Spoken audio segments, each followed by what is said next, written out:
Okay guys, we got a quick product to review. We're gonna do an unboxing of it and see what's to this jump starter tire inflator. This is the initial box that is shipped in. This is the box that contains the product. So we'll do a quick review on it and an unboxing. Let's see what's inside the box. Let's take the product out and see what's to it.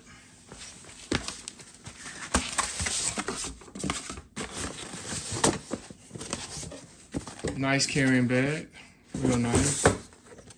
Pretty much like most typical jump starters or jump packs or tire inflators, even code scanners or code readers. They're coming in these nice cases, durable cases at that. It's a very durable case, fairly big, and it's got some weight to it. We'll get the weight as well. Let's unzip it and see what we got here. We got the instruction manual. I believe the company's called JF.EGWO. It's a versatile jump starter tire inflator. It's inside of here. Comes with your standard outlet, charger, cigarette or 12-volt car charger, and what appear to be some 8-gauge clamps. The clamps, to be honest, the clamps don't feel the best. They don't feel as durable as some of the other jump packs that I have or have used. They are firm and got a great grip to them, but the plastic, and I don't want to underestimate the design or the material, but the feeling, it feels of less quality than some of the other ones I've used, but very, very, very strong clamping force. Typical connector for most that I've seen or have used of the newer ones of jump starters or tire inflators, etc. Put this back. Let's expose the product. We'll go over the manual and see some features as well. Comes with this nice little foam pad covering the item itself. So it's pretty down in here. You guys can see it's 3,000 amps. Got LED lights on the side. This is the port for the connector. The tire inflator has a screw-on type mechanism for the valve. Pretty cool. So this is the tire gauge display, and under here there's two USB ports, both 5 volts. One is 1 amp, the other one is 2.1 amps. Power button. This is for, I believe, the jump pack because there's a charger port there, and I believe this is controls the tire inflator. But I don't think this can come on without this, but we'll see. So here's the display for the unit itself. I don't know if it's charged or not, but let's power it on just to see what kind of charge it is so I can charge it so we can get the review with it being charged up. Let's see. Oh, it says 100%. Although the display was reading 100%, I do recommend or highly recommend that you charge this before initial use. As you can see, it's right now, although it was at 100%, you see the IN flashing to show that it wasn't fully charged. And when it stops, as you'll see right now in this next clip, that it stopped now. So it's fully charged here. So I do recommend or highly recommend you charge it before initial use, or just keep it charged when you have it on standby. The tire gauge illuminates very cool blue, or a nice blue. That's pretty bright. You ain't got no problem seeing that, and I like this. This is nice.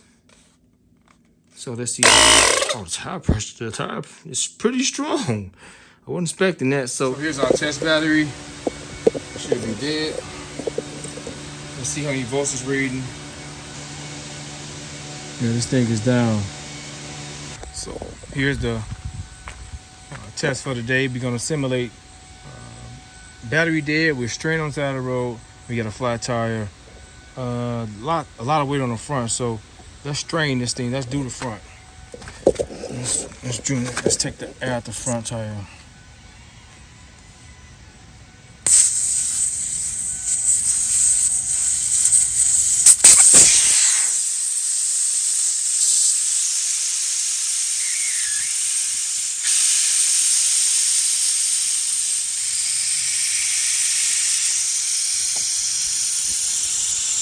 So you got the valve, and put the valve back.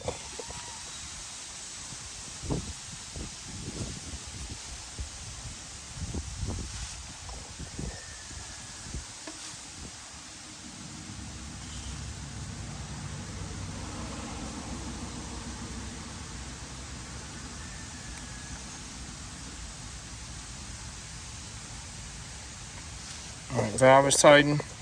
So, first thing we're gonna do, install the battery and jump this thing off. So we got a flat tire here.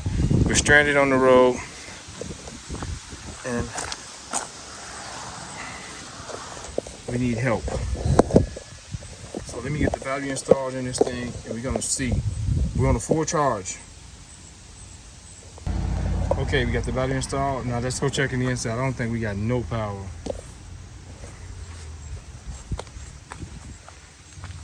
Yeah, it's only 10 volts, so it's not gonna power up anything in here. The light, the dome light may be dim. No, it's not even gonna power that. No, nothing. Completely dead. No lights, not even a clock. All right, let's see. We're gonna jump this thing off first. Once we start it, we're gonna put some air in the tire. Let's see what's to this device. All right, we got the unit. Let's check it, see where power is at. 100%. We're gonna clamp the cables on first.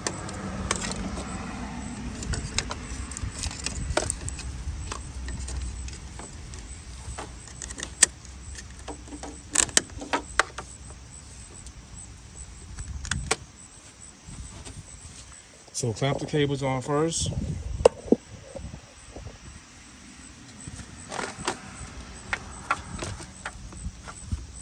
Open the port up and plug it in. Can't mess it up. Only plugs in one way.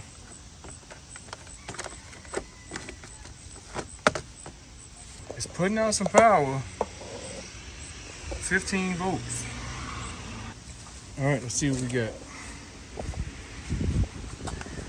Let's see what we got. That battery is super dead.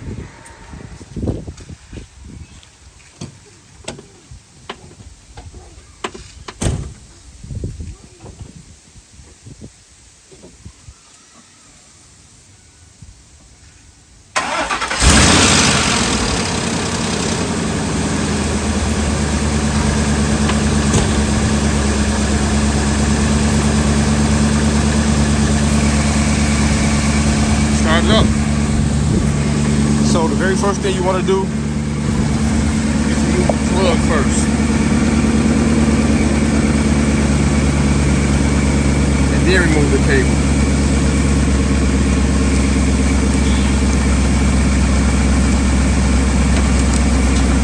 This thing runs amazing here. All right, we started up. I mean, a lot of power. Surprisingly, a lot of power. Very impressed at how quick it started up. No hesitation whatsoever with a very dead battery. Let's check and see if my alternate is charging. Or I got a bad battery, one or the other. We know the battery is bad. Let's check and see.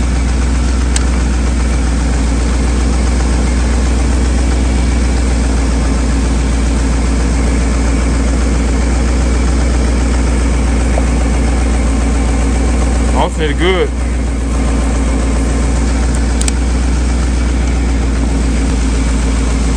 Let the truck run for a while. All right, let's remove the cable. Let's go to the tire now. So we got the car started. We're being stranded now.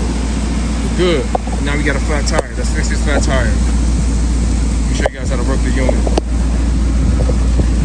So we're not going to use the extension. It has an extension. Not going to use it.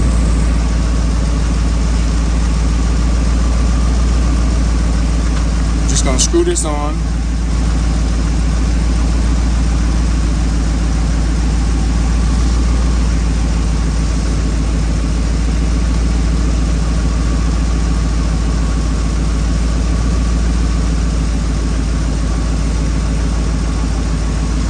That's tight. Remember, we have an extension, but we're not going to use it. So, let's set this up. Let's push the power button. Let's see. Press unit, PSI. That's it. Default is 40. So we're gonna keep it at default. That means it's gonna shut down when it reaches the 40 pounds. So, all right, let's turn it on. I sped this clip up due to time constraint purposes, but it took about 10 minutes or a little bit over 10 minutes to get it to the 35 PSI, and this tire takes a lot of air and there's a lot of weight on the front of this vehicle, so take that into consideration. But it took about 10 minutes to do this. It stopped at 35 PSI. It stopped on its own. And I set it for 40, but what I noticed is super hot. On the face of this unit, it states that this machine has overheat protection during inflation, and as we can clearly see, that function works well. As the machine got hot, it shuts it down to protect it from being damaged. So I thought that was a cool feature. I just wanted to note that. It's super hot. Okay, my camera keep dying, but I let it cool off for a couple minutes, and now it's powering back up. Still at 35 PSI. Go to the 40 and shut down now. Even if it does shut down, when it's in use, wait a few minutes, it'll start back up. 35 pounds is well over enough to get us going, to get us back on the road. So I wasn't mad at that. It shut down. The machine got hot. It's about 70 degrees right now, 60, maybe 68, but still, it got hot and shut down. So it's still hovering at 50%.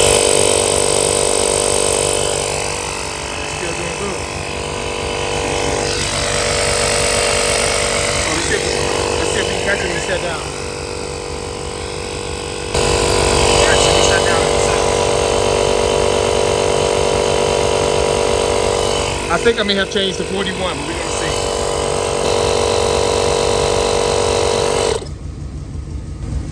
All right, it shut down. So let's see what I had to set at. I don't think it's hot. All right, guys, let's shut this down. We'll conclude this video in the inside. Okay, guys. So in closing, this unit weighs just under 3 pounds. The size of it, very kind of small, compact unit, a little over 6 inches long.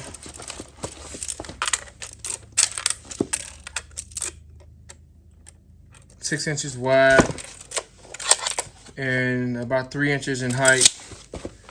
A very compact, powerful device. Once again, we got a 1 amp and a 2.1 amp USB chargers. This is the port to charge the unit. We have the house outlet charger, car 12-volt charger.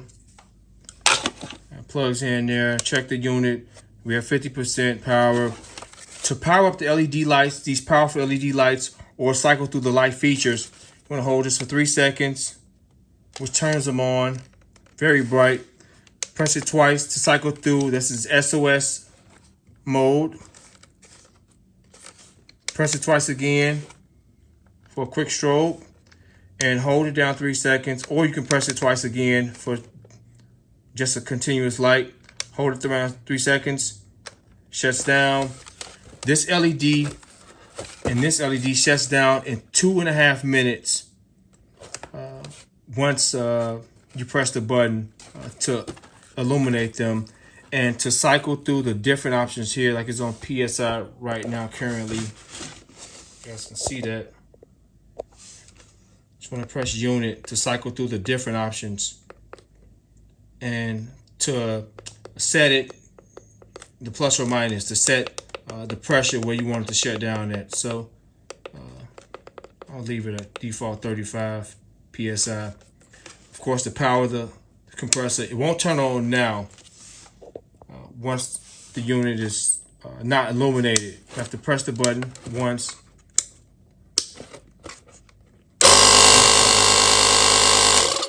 So it has to be powered up or illuminated for the compressor to turn on. And here are some additional options that I didn't show, or different accessories.